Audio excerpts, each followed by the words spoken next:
карлышым аялаған ән қосым. Туған жер армысың, саған мың алғысым.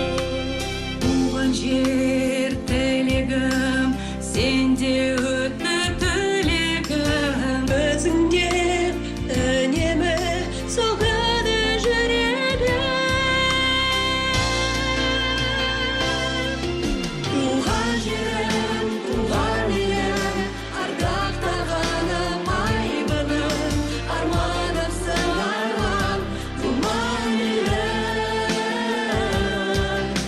Асқар белім, шалқар гүлім, құшағы жайған айбыным, мәңгілікке пана, өзің ғана.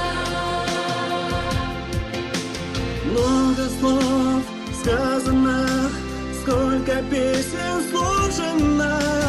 И стихов искренних на разных языках, о степях ветреных, снегом запорошенных.